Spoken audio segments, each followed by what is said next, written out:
I'm Samantha Mitchell, 34, and a month ago, I discovered my husband Daniel was cheating with my best friend Heather. When he walked out, he left me drowning in $200,000 of debt I never knew existed. I was broken, jobless, and facing bankruptcy. Then life threw me the most unexpected curveball. I landed a director position at a prestigious company, only to walk into the boardroom and see Daniel's face go pale. He had no idea his new boss would be the wife he betrayed. Before I continue my story, let me know where you're watching from and subscribe if you want more stories about triumph after betrayal. Daniel and I met during our second year of business school at Northwestern. I was the ambitious one with a 4.0 GPA, president of the finance club, and already fielding offers from top consulting firms. He was charming, brilliant with presentations, and had a magnetic personality that drew everyone to him. We first connected during a group project where his creative approach perfectly complemented my analytical skills. Our first date was at a small Italian restaurant near campus. I still remember how he ordered in perfect Italian and made the waitstaff laugh. By dessert, I was already falling for him. Daniel had this way of making you feel like you were the only person in the room. His full attention was intoxicating. After graduation, I accepted a position at Morgan Stanley while Daniel joined a startup. We dated for 2 years before he proposed during a weekend trip to Cape Cod. The wedding was small but elegant, just family and close friends, including Heather, my roommate from undergraduate years who stood beside me as my maid of honor. Heather and I had been inseparable since our freshman year at Boston University. She was the spontaneous one, always pushing me out of my comfort zone. When my mother passed away during sophomore year, Heather was there through every tear and sleepless night. She became the sister I never had. At our wedding, her toast made everyone cry when she said, "Samantha deserves a love story for the ages, and Daniel, you better deliver." The early years of our marriage were everything I'd hoped for. We bought a charming colonial house in a suburb of Boston, adopted a golden retriever named Cooper, and spent weekends renovating our home or hosting dinner parties. Daniel's career was taking off. His startup was acquired by a larger tech company, and he was quickly promoted to management. Meanwhile, I was excelling at Morgan Stanley. By 28, I was on track for a senior position. That's when Daniel received an offer to lead a department at a company in Seattle. The opportunity was too good to pass up, but it meant I would need to leave my job. After many late-night discussions, I agreed to support his career move. I believed in us as a team. Sometimes one person takes the lead while the other follows, and eventually, the roles would reverse. The transition was harder than I expected. While Daniel immediately thrived in his new position, I struggled to find comparable work in an unfamiliar city. Eventually, I took a mid-level marketing position at a local firm, significantly below my qualifications and previous salary. Daniel assured me it was temporary, that my sacrifice would pay off for both of us. We integrated into Seattle life. I made new friends through work and a local book club, though none as close as Heather, who had moved to Chicago after getting her MBA. We stayed in touch through weekly video calls, and she visited twice a year. Daniel and I established routines, Sunday brunches at our favorite waterfront restaurant, summer hikes in the Cascades, and annual trips to visit family back east. Financial decisions were always made together. We maintained joint accounts, shared credit cards, and consulted each other on major purchases. Daniel handled most of the day-to-day finances since he had a head for numbers, and I trusted him completely. We talked about starting a family and began saving for a larger home with space for children. Looking back, there were subtle warning signs I missed. Daniel occasionally made unilateral decisions about investments without consulting me. He would become defensive when I asked detailed questions about our finances. Once, I found a receipt for an expensive dinner on a night he claimed to be working late, but he explained it away as a client meeting. Still, our 5th anniversary was magical. Daniel surprised me with a renewal of our vows in the Maldives. Standing on the white sand beach at sunset, I believed we were unbreakable. When he looked into my eyes and said, "The best is yet to come," I had no idea how wrong he would be. The changes were so gradual I barely noticed at first. Daniel started working later, often coming home after I was already asleep.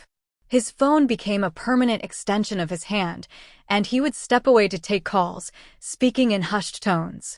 When I asked about his day, his answers became vague, lacking the details he used to enthusiastically share. 6 months after our anniversary, I noticed unusual charges on our credit card statement. There were dinners at upscale restaurants on nights he claimed to be working late, purchases at a high-end jewelry store, and weekend stays at a boutique hotel downtown, all in Seattle, all while I thought he was traveling for business. "It's for a client project," Daniel explained when I confronted him. "We're trying to land this big fish, and the company approved some unusual expenses to make it happen." His explanation seemed plausible. He'd wooed difficult clients before, so I pushed my doubts aside. Around the same time, Heather's behavior also shifted. Our weekly video calls became monthly, then sporadic. She canceled her summer visit, citing a work emergency. When we did speak, she seemed distracted, avoiding eye contact through the screen. I attributed it to her recent promotion and increasing responsibilities. "I miss our talks," I told her during one of our brief calls. "Me too," she replied, her smile not quite reaching her eyes. "Things are just crazy right now. It'll calm down soon." I felt increasingly isolated.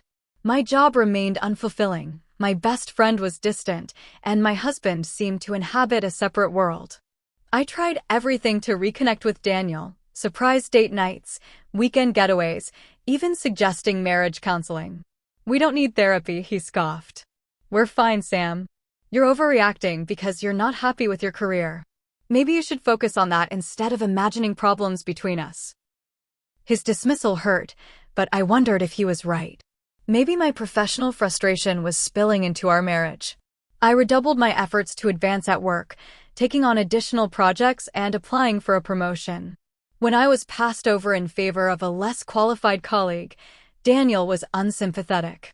"That's corporate life," he said with a shrug. "Maybe you've lost your edge after stepping back for so long." His comment stung like a slap. I had stepped back to support his career, a decision we had made together. Now he was using it against me. The financial irregularities continued to mount. Our savings account balance was lower than it should have been. Credit card statements showed increasingly lavish purchases. When I tried to log into our investment accounts, I discovered the passwords had been changed. "I updated all our security after that data breach at my company," Daniel explained. "I meant to tell you. I'll send you the new passwords tomorrow." Tomorrow never came. Instead, when I pressed him, he accused me of not trusting him. "After everything I've done for us, you're checking up on me? I'm working 60-hour weeks to build our future, and this is the thanks I get." I retreated, feeling guilty for questioning him. Yet the knot in my stomach grew tighter. In February, Daniel forgot our dating anniversary for the first time in 8 years. When I mentioned it, he apologized profusely and came home the next day with an extravagant bouquet. That night, as he slept, his phone buzzed with a text. I had never checked his phone before. Trust had always been our foundation, but something compelled me to look. The message preview showed only "miss you already." Last night was from a contact listed as HC Project. My hand hovered over the phone. Invading his privacy felt wrong, but the coincidence of initials, HC, Heather Collins, sent a chill through me. I put the phone down, convincing myself I was being paranoid. Instead, I channeled my energy into reclaiming my career. I updated my resume, reached out to old colleagues, and applied for positions more aligned with my experience and abilities. When I mentioned my job search to Daniel, he seemed oddly relieved. "That's great, babe. You should definitely find something that makes you happy." His enthusiasm felt off, less like support and more like he wanted me occupied elsewhere. The distance between us continued to grow, transforming our once warm home into two people orbiting each other without connecting. In April, I discovered a receipt for 2 first-class tickets to Cabo San Lucas in Daniel's jacket pocket while doing laundry. The dates coincided with his upcoming solo business trip and Heather's planned visit to Seattle, which she had canceled just days before. My hands trembled as I confronted the evidence I could no longer ignore. Something was very wrong, and I was finally ready to discover exactly what. The truth revealed itself on a rainy Tuesday evening. Daniel had texted that he would be working late again, the third time that week. Restless and suspicious, I decided to organize our home office, a task I'd been postponing for months. Behind a stack of old magazines, I found a small leather portfolio I didn't recognize. Inside were documents for a private bank account in Daniel's name with a balance of over $100,000, money that should have been in our joint savings. There were also reservation confirmations for romantic getaways spanning the past 8 months and a receipt for a 2-carat diamond necklace purchased on Valentine's Day, a gift I had never received. My hands shook as I continued searching. In his desk drawer, I found a prepaid phone. The messages confirmed my worst fears, dozens of exchanges between Daniel and Heather, dating back nearly a year. Intimate photos. Declarations of love. Plans for their future together. When are you going to tell her? Heather had asked in a recent message. After the Seattle project wraps up, Daniel replied. I've been moving assets to protect us. Just a few more months. I sat on the floor of our home office, surrounded by evidence of their betrayal, for hours. When Daniel finally came home around midnight, I was waiting in the living room, the documents and phone laid out on the coffee table. His face fell when he saw what I'd discovered. There was no denial, no attempt to explain. Instead, a cold transformation came over him. I wanted to do this more gracefully, he said, loosening his tie. But yes, Heather and I are in love. We've been trying to find the right time to tell you. How long? I asked, my voice barely above a whisper. Does it matter? How long, Daniel? Since my Seattle conference last year. She was there representing her firm. 14 months. While I was supporting his career, maintaining our home, and trying to salvage our marriage, he had been systematically betraying me with my best friend.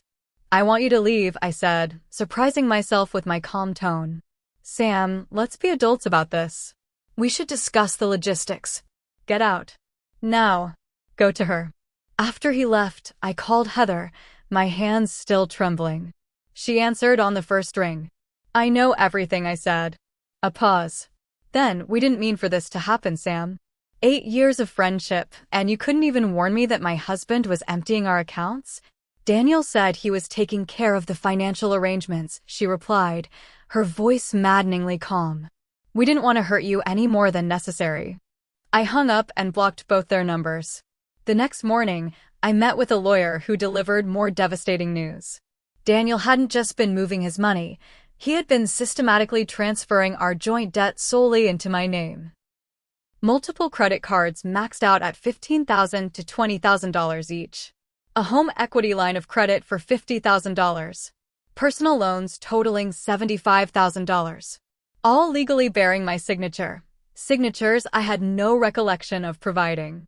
Did you ever sign blank documents for him? For convenience, the lawyer asked. I remembered the refinancing papers for our house last year. Daniel had caught me as I was rushing to work. Just sign these now and I'll fill in the details later. Trust me, it's just formalities. The total debt left in my name was just over $200,000. Meanwhile, Daniel had cleaned out our joint savings and investment accounts, leaving them with a minimum balance to avoid closure penalties. When I arrived home from the lawyer's office, I found a courier waiting with divorce papers. Daniel was filing on grounds of irreconcilable differences and requesting an expedited process. The papers made no mention of the debt he had transferred to my name. That evening, his mother called. I had always been close with Jane, or so I thought. Daniel told us everything, she said, her voice tight with disapproval. I never imagined you would refuse to support his career advancement. Men need admiration, Samantha. I was stunned into silence. Whatever story Daniel had spun for his family bore no resemblance to reality. Within a week, I was forced to list our house for sale. I could no longer afford the mortgage on my salary alone, especially with the mountain of debt I was now facing. Most of our mutual friends chose sides, and most chose Daniel's. His charisma had always won people over, and now it worked against me. Nights were the worst. I would lie awake in our half-empty bedroom. Daniel had taken his furniture while I was at work, alternating between tears and panic attacks about my financial future. My salary barely covered minimum payments on the debt, leaving almost nothing for living expenses. I hit rock bottom the day I moved out of our home. The real estate market had slowed, forcing me to accept an offer well below value just to complete the sale quickly. After settling the mortgage and some of the smaller debts, I was still left owing over $150,000. My new home was a studio apartment in a questionable neighborhood, all I could afford while trying to chip away at the debt. That first night, sitting on a borrowed air mattress surrounded by boxes, Cooper the golden retriever curled against me, I allowed myself one final breakdown. Then I made a promise to myself, this would not define me. Daniel and Heather had taken enough. They would not take my future too. My first step toward rebuilding was brutal but necessary. I filed for bankruptcy protection. My lawyer had initially advised against it. Bankruptcy would devastate my credit for years, but the alternative was spending the next decade barely surviving while paying off debts Daniel had maliciously created. The bankruptcy won't eliminate all the debt, my lawyer explained, but it should discharge enough to give you breathing room. Even with bankruptcy protection, I still needed income beyond my marketing job. I picked up weekend shifts at a local coffee shop and evening hours as a virtual assistant. My days started at 5 a.m. and often ended after midnight. Exhaustion became my constant companion, but so did a growing sense of independence. During this period, I reconnected with Professor Eleanor Winters, my favorite mentor from business school. When I finally gathered the courage to share my situation, her response surprised me. Samantha, do you remember what I always said about your potential? That I was selling myself short, I recalled. Exactly. You've always been the most brilliant strategist I've taught. But you've allowed your light to be dimmed. First by stepping back for Daniel's career, now by this setback. It's time to reclaim your power. Professor Winters connected me with a financial counselor who specialized in helping women after financial abuse, a term I had never associated with my situation until she used it. What Daniel did wasn't just betrayal, the counselor explained during our first session. Deliberately placing debt in your name, emptying joint accounts, and hiding assets are forms of financial abuse. Recognizing that is your first step toward recovery. We created a strict budget and debt management plan. I sold everything I didn't absolutely need, designer clothes, jewelry, even my car, switching to public transportation instead. Every dollar saved went toward rebuilding a small emergency fund and then tackling the remaining debt. My professional rehabilitation began with updating my resume and LinkedIn profile. Years of minimizing my achievements to avoid overshadowing Daniel had left me undervaluing my skills. With Professor Winters' guidance, I rewrote my professional narrative, emphasizing leadership and strategic thinking. The rejection emails piled up at first. My work gap and current mid-level position raised red flags for many recruiters. Each rejection stung, but I refused to give up. I started attending networking events, joined professional organizations, and took online courses to refresh my financial analysis skills. The emotional toll was perhaps the hardest part. I struggled with insomnia and developed anxiety attacks that would strike without warning. My doctor recommended therapy, but I couldn't afford it. Instead, I found a free support group for divorced women. Sitting in a church basement that first Tuesday evening, listening to women share stories of betrayal and renewal, I finally felt less alone. Many had experienced financial deception similar to mine. Some were years ahead in their recovery journey and offered practical advice. Others were just beginning, their pain still raw. The hardest part isn't losing the person, shared Linda, a soft-spoken woman in her 50s who had been divorced for 3 years. It's losing your sense of reality. Realizing your life was built on lies makes you question everything, including yourself. Her words resonated deeply. I had spent months questioning my judgment, replaying every moment of my marriage, wondering how I could have been so blind. The support group helped me understand that manipulative people like Daniel are skilled at deception. My trust wasn't a weakness, his betrayal was. 6 months into my new life, I experienced a breakthrough. A former colleague recommended me for a project manager position at a mid-sized technology firm. The role wasn't at the level I had been at before Seattle, but it offered better pay and aligned more closely with my skills. The hiring manager, Rebecca, was impressed with my candor when she asked about my career trajectory. I made the mistake of prioritizing someone else's career over my own, I told her. I've learned that my professional fulfillment matters. I'm ready to commit fully to rebuilding my career. I got the job. The improved salary allowed me to move to a safer apartment and accelerate my debt repayment plan. I still kept my weekend coffee shop job. Financial security had become non-negotiable. Around this time, I received a message from Daniel. It was the first contact since our divorce had been finalized 3 months earlier. I hope you're doing well. Heather and I are getting married next spring. I'd like to discuss selling some of our joint investment properties that weren't included in the divorce. Joint investment properties? We had sold our only real estate, our home, during the divorce. This had to be another manipulation. I forwarded the message to my lawyer, who confirmed my suspicion. Daniel had hidden additional assets during our divorce proceedings, a serious legal offense. We filed a motion to reopen the divorce settlement. Though the legal process would be lengthy, this discovery reinforced my commitment to financial independence. I would never again be vulnerable to someone else's deception. Every additional shift at the coffee shop, every networking event I attended exhausted after a full day's work, every small indulgence I denied myself, all became acts of reclaiming my power. 9 months after Daniel walked out, I had paid off 30% of my remaining debt, built an emergency fund that could cover 3 months of expenses, and was excelling in my new job. I still had a long way to go, but for the first time since discovering his betrayal, I could envision a future that wasn't defined by what I had lost, but by what I was creating. Then came the email that would change everything, a recruitment message from Apex Corporation, one of the leading financial technology firms in the country.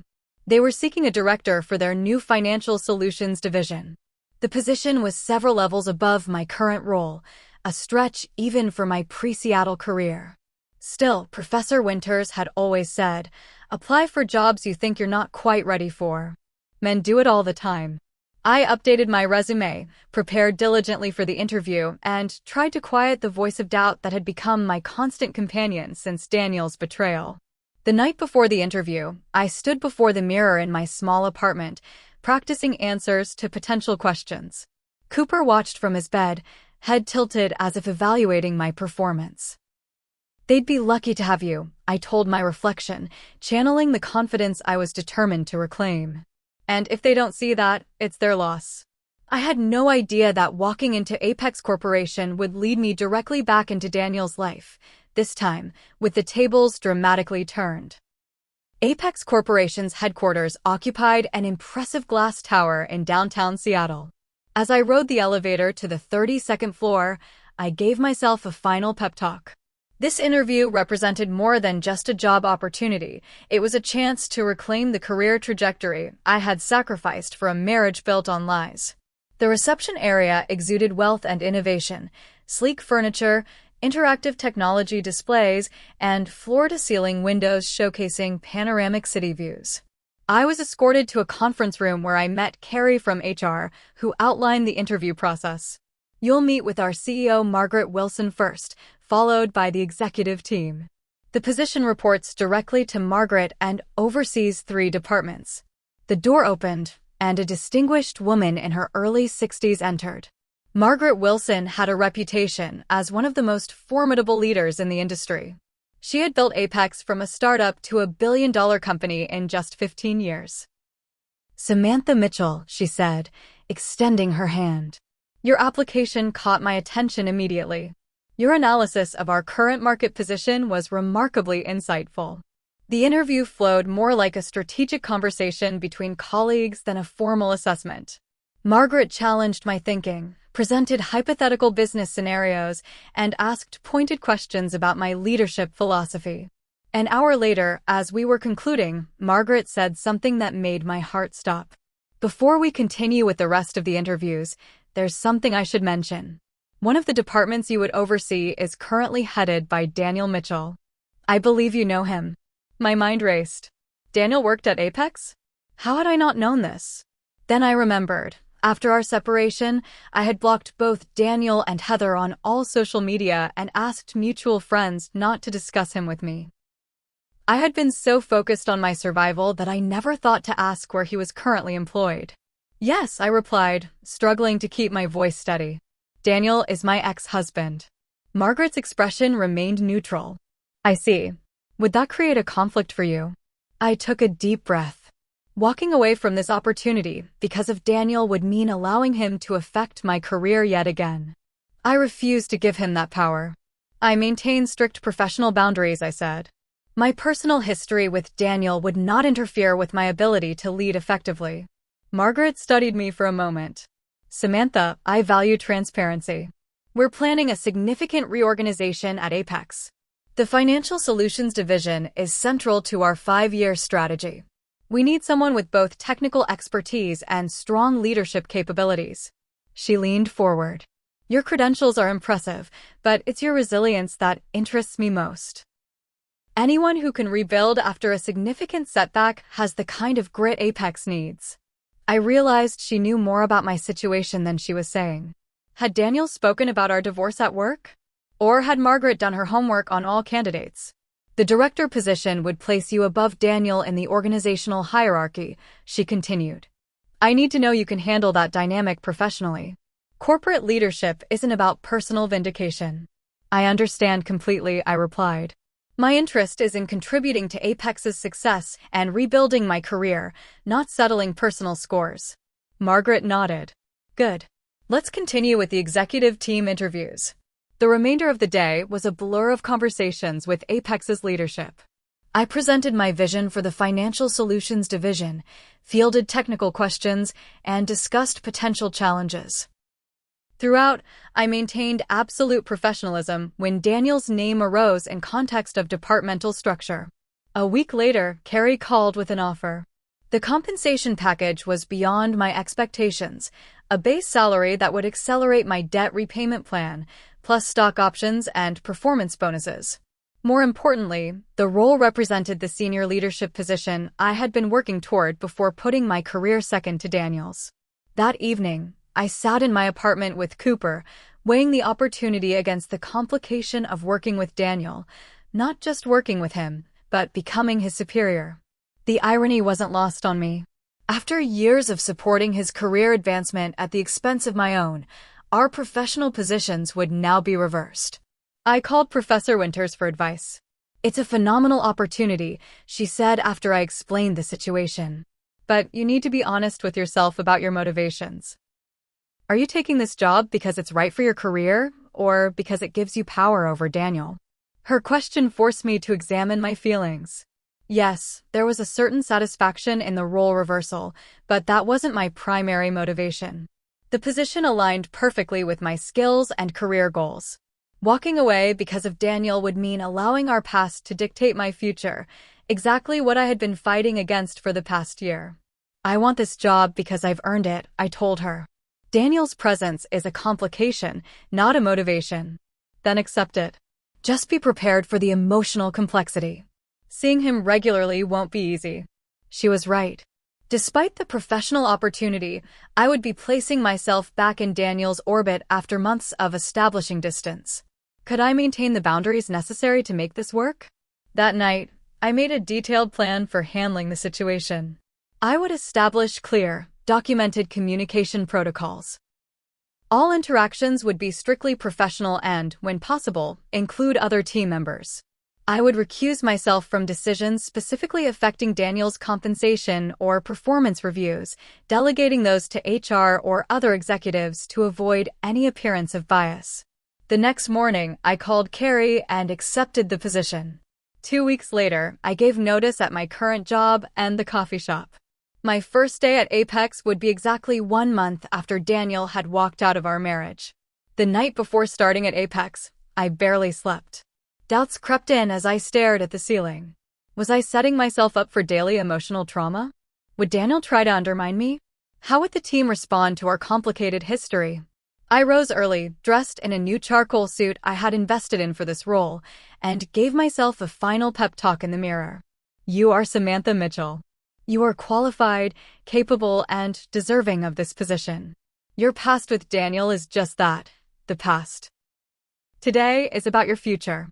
As I grabbed my keys and briefcase, my phone chimed with a text from Margaret, looking forward to introducing our new director today. Remember, you were selected because you're the best person for this job. Own that truth. Her words steeled my resolve. Whatever challenges awaited me at Apex, I was ready to face them head-on. My first encounter with Daniel occurred within minutes of arriving at Apex. I was being shown to my new office when he emerged from the elevator lobby. He stopped mid-stride, his expression cycling rapidly from confusion to shock to carefully composed neutrality. "Samantha," he said, his voice revealing nothing. "What brings you to Apex?" Before I could respond, Carrie from HR interjected, "Daniel, I'm showing Ms. Mitchell to her office. Margaret will make a formal announcement at this morning's executive briefing." Daniel's eyes narrowed slightly. "You're joining Apex? In what capacity?" "That will be covered in the briefing," Carrie replied smoothly. "We should continue, Ms. Mitchell. Your first meeting begins in 20 minutes. As we walked away, I could feel Daniel's gaze following us. My heart raced, but externally I maintained perfect composure. This first interaction set the tone, professional, restrained, and with clear boundaries. My office was impressive, corner placement with floor-to-ceiling windows, modern furnishings, and a separate meeting area. I had barely settled in when my assistant Thomas arrived to brief me on the day's schedule. "The executive meeting is at 9 o'clock in the main boardroom," he explained. "All department heads will be present. Margaret has asked that you prepare to introduce yourself and outline your initial observations about the division." At 8:55, I gathered my notes and headed to the boardroom. As I approached, I saw Daniel engaged in intense conversation with a man I would later learn was James Reynolds, Apex's chief operating officer and Daniel's strongest ally in the company. Conversations halted as I entered. Several executives I had met during the interview process greeted me warmly. Others, particularly those closely aligned with Daniel, regarded me with poorly concealed suspicion. Margaret arrived exactly at 9 o'clock, commanding the room's attention immediately. "Good morning, everyone. Before we begin our regular agenda, I'd like to introduce Samantha Mitchell, our new Director of Financial Solutions. Samantha brings exceptional expertise in financial systems integration and strategic planning. She'll be overseeing our enterprise solutions, client systems, and financial analytics departments." The significance of her statement wasn't lost on anyone present. All three departments she named had previously reported to different executives, including Daniel, who headed financial analytics. "This reorganization aligns with our new strategic direction," Margaret continued. "Department heads will now report directly to Samantha, who reports to me. I expect your full cooperation during this transition." Daniel's face had gone pale, but his voice was controlled when he spoke. "Margaret, this is the first I'm hearing of this restructuring. Financial analytics has always reported directly to executive leadership." Margaret's response was firm. "The decision was finalized by the board last week. Samantha's appointment is part of our effort to streamline operations and improve interdepartmental coordination." She turned to me. "Samantha, would you like to share your initial thoughts with the team?" I stood, acutely aware of all eyes on me, particularly Daniel's. This was a pivotal moment, my first opportunity to establish authority and vision. "Thank you, Margaret. I'm excited to join Apex at such a transformative time. I've spent the past 2 weeks reviewing our current systems and processes. While there's much to admire, I've identified several opportunities for improvement. For the next 10 minutes, I outlined my assessment and preliminary strategy. I acknowledged the strengths of each department while clearly identifying areas that required immediate attention. My analysis was thorough, data-driven, and delivered with confidence. As I spoke, I noticed Daniel's expression shifting from shock to resignation. He had always acknowledged my business acumen, even as he had undermined my career. Now he was witnessing firsthand what I was capable of when not standing in his shadow. After the meeting, Daniel approached me as I gathered my materials. "Congratulations on the position," he said, his tone carefully neutral. I wasn't aware you were considering Apex. There's a lot you're not aware of, Daniel, I replied evenly. I'd like to meet with all department heads individually this week. Have your assistant coordinate with Thomas for a time. Samantha, about our personal history. I cut him off firmly. Our personal history remains personal. At Apex, our relationship is strictly professional. I expect the same discretion from you.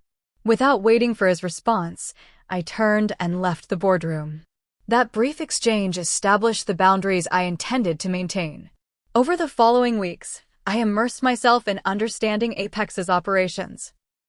I met with team members at all levels, reviewed financial reports, and identified critical issues requiring immediate attention. What I discovered was troubling. Daniel's department, Financial Analytics, showed concerning patterns of mismanagement, delayed projects, overlooked errors in financial modeling, and unusual expenditures. Nothing overtly fraudulent, but enough to raise red flags. Meanwhile, Daniel launched a subtle campaign to undermine my authority. In meetings, he would question my decisions or suggest alternatives that contradicted my directives. He began cultivating relationships with board members, often scheduling informal lunches or golf outings. James Reynolds, the COO and Daniel's ally, became particularly problematic. In executive meetings, he would frequently interrupt me or rephrase my ideas as if they were his own. When I proposed a major system upgrade, James immediately raised concerns about the budget impact, despite the clear ROI my analysis demonstrated. The situation came to a head during my third week when I discovered Daniel had instructed his team to continue with their original project plan rather than implementing the changes I had mandated. I called him into my office immediately. Would you like to explain why Financial Analytics is proceeding with the Henderson methodology when I specifically directed a switch to the Brookings model?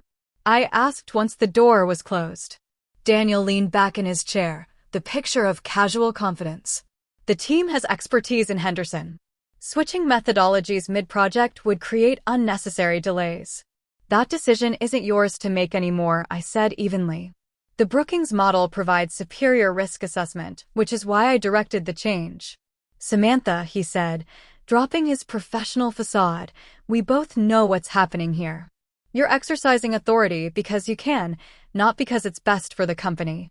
I met his gaze directly. That's where you're wrong, Daniel. Unlike you, I don't confuse personal and professional matters. My decisions are based on what's best for Apex, not on our history. I stood, signaling the end of our conversation.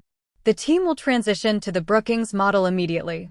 If you can't support that direction, I'll find someone who can. The implied threat was clear. Daniel's position was no longer secure. That evening, I received an unexpected visitor at my office, Margaret Wilson.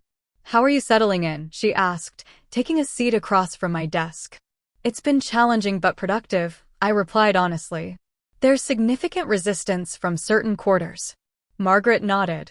Daniel and James. I've noticed. That's partly why I'm here. She leaned forward. When I hired you, Samantha, I knew about your history with Daniel. Not just that you were married, but how your divorce unfolded. I stiffened. How did you? I make it my business to know everything about my executive team, she said simply. What Daniel did to you financially was reprehensible. Many people would have taken this position seeking revenge. That's not why I'm here, I assured her. I know. You're here because you're exceptionally qualified. But I want to be transparent about something. Daniel's position at Apex has been precarious for some time. His department's performance has been declining for the past year. The reorganization wasn't just about streamlining, it was about creating accountability. The implication was clear. Daniel's job was on the line independent of my arrival. I'm not asking you to fire him, Margaret continued. That would create complications given your history. But I am asking you to hold him to the same standards as everyone else. No more, no less. After Margaret left, I stayed late reviewing Financial Analytics performance data. The patterns were even more troubling upon closer examination. Client satisfaction scores had dropped significantly. 3 major accounts had reduced their service levels in the past quarter alone. Project completion times had increased by 40% while accuracy metrics declined. The next morning, I requested a complete audit of all financial analytics projects and financials for the past year. The results, delivered a week later, revealed systematic problems requiring immediate intervention. I called an emergency meeting with Daniel and his leadership team. For over 2 hours, we dissected the issues and developed a comprehensive remediation plan. I assigned direct oversight responsibilities to myself and brought in specialists from other departments to support the turnaround. Daniel was visibly furious, but professionally cornered. The data told a story he couldn't refute. His department was failing, and he needed my help to fix it. As everyone filed out after the meeting, Daniel remained behind. "You're enjoying this, aren't you?" he asked bitterly. "This isn't about enjoyment, Daniel. It's about doing my job. We could have had a good life together," he said, changing tactics. "I made mistakes, but—" "Stop," I interrupted firmly. "That chapter of our lives is closed. Permanently. If you want to remain at Apex, focus on implementing the remediation plan. That's the only conversation we need to have." Over the following months, I led the Financial Solutions division through a significant transformation. We streamlined processes, improved interdepartmental communication, and implemented rigorous quality controls. My first major initiative, a client portal redesign, launched on time and under budget, earning praise from Apex's largest customers. Daniel, to his credit, seemed to accept the new reality. He applied himself to rehabilitating his department, though our interactions remained strictly professional. The undercutting comments in meetings stopped. The attempts to circumvent my authority ceased. 6 months into my tenure at Apex, Margaret called me into her office. "The board is extremely pleased with your performance," she said. "Client retention has improved 18%, and the efficiency metrics for your division are setting company-wide benchmarks." "Thank you," I replied. "The team has really come together." "Which brings me to Daniel," Margaret continued. "He's requested a transfer to our European division. The position is lateral, but would take him out of your reporting line. I wanted your input before approving it. I considered the implications. Daniel leaving would remove a significant complication from my professional life. Yet I couldn't help feeling this was another escape, just as he had escaped our marriage without facing the consequences of his actions." "Has his performance improved sufficiently to warrant the transfer?" I asked. "Yes, the remediation plan has been largely successful. Not perfect, but substantial improvement." "Then I have no objection," I said. "It's probably best for everyone." A week later, Daniel stopped by my office. It was the first time we had spoken one-on-one in nearly 2 months. "I wanted to tell you personally that I've accepted a position in our London office," he said. I nodded. "Margaret mentioned you'd requested a transfer. When do you leave?" "Next month." He paused, seeming to search for words. "Samantha, what you've accomplished here, it's impressive. I always knew you were capable of this level of success. Just not while you were advancing your own career," I observed. He had the grace to look ashamed. "I handled everything badly. The marriage, the divorce. Heather and I are no longer any concern of mine," I finished for him. "I wish you well in London, Daniel. I hope you've learned something from all this." After he left, I walked to the window and looked out at the Seattle skyline. 1 year ago, I had been financially devastated, emotionally broken, and professionally adrift. Now I was leading a major division at a prestigious company, my debt was steadily decreasing, and I had reclaimed my sense of self-worth. The path had been excruciating, but standing in my corner office, I couldn't help but recognize that I was exactly where I was meant to be. Not because of Daniel's betrayal, but despite it. 1 year after joining Apex Corporation, I stood at the podium during our annual leadership summit, presenting the remarkable results of the Financial Solutions division. Under my direction, client satisfaction had reached an all-time high, revenue had increased by 22%, and our team had developed 2 innovative products that were already capturing significant market share. The success we've achieved this year stems from 3 core principles I explained to the assembled executives and board members. Transparency in all processes, accountability at every level, and unwavering commitment to excellence. Margaret nodded approvingly from the front row. After my presentation, she pulled me aside. "The board has made a decision," she said. "We'd like to promote you to Executive Vice President, effective immediately. Your division's performance has been exemplary, and we believe you're ready for broader responsibilities."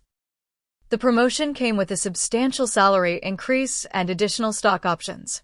More importantly, it validated everything I had worked to rebuild over the past 2 years.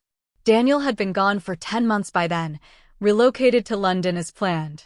In his absence, I had restructured the financial analytics department, bringing in fresh talent and implementing systems that ensured no single person could compromise the department's integrity.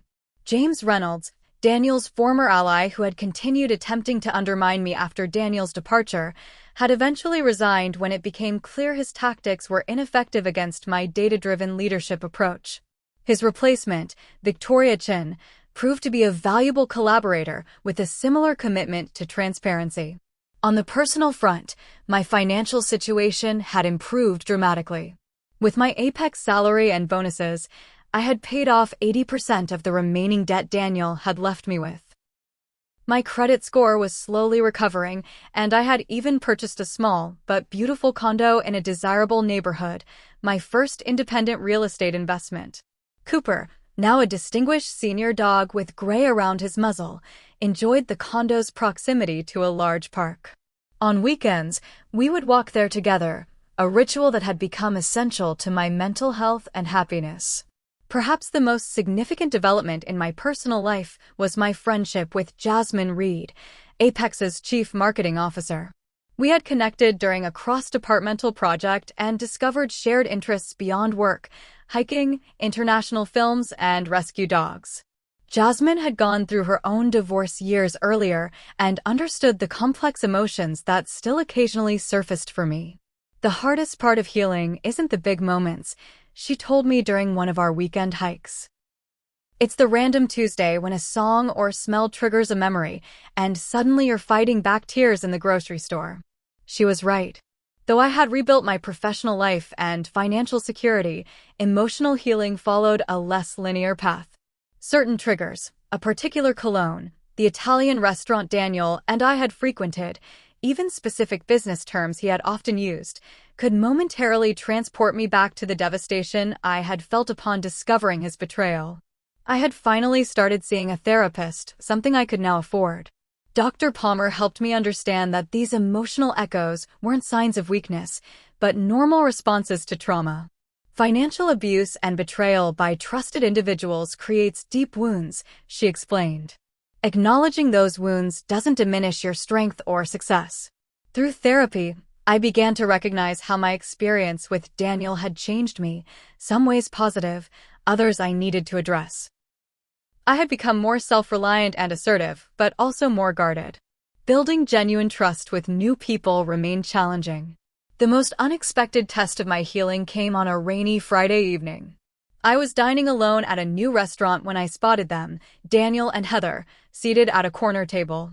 They hadn't noticed me yet, giving me a moment to process the shock. They looked ordinary, just a couple enjoying dinner, not the monsters my imagination had sometimes painted them to be. Daniel had lost weight and grown a beard. Heather's hair was shorter than she had worn it during our friendship. They were laughing about something, completely unaware of my presence. My first instinct was to leave immediately, but I forced myself to stay. Running would give them power over me that they no longer deserved. Instead, I continued my meal, occasionally glancing their way with clinical detachment. Eventually, Daniel looked up and saw me. His smile faltered. He leaned toward Heather and whispered something. She turned, her expression shifting from confusion to recognition to discomfort. After a moment's hesitation, Daniel stood and approached my table. "Samantha," he said, his voice uncertain. "I didn't know you came here." "It's my first time," I replied calmly. "I heard the chef is excellent." An awkward silence stretched between us. "I hear congratulations are in order," he finally said. "Your promotion to executive VP was announced in the company newsletter." "Thank you," I replied, taking a sip of my wine. "London seems to be working out for you as well." "Yes, it's good.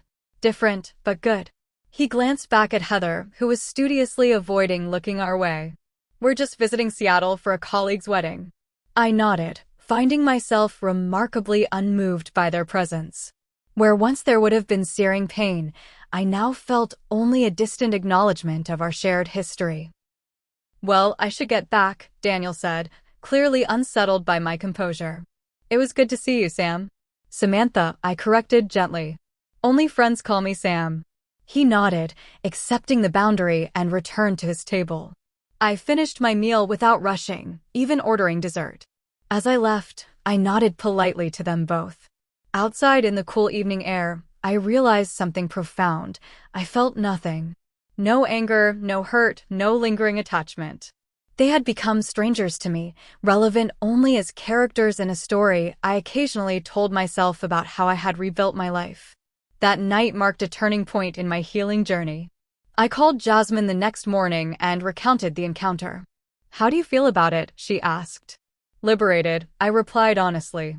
"Like I've finally put down a heavy burden I didn't realize I was still carrying." My professional success continued to flourish over the following months. My division launched a groundbreaking financial analysis platform that attracted attention throughout the industry. I was invited to speak at conferences and featured in a Financial Times article about women leaders in financial technology.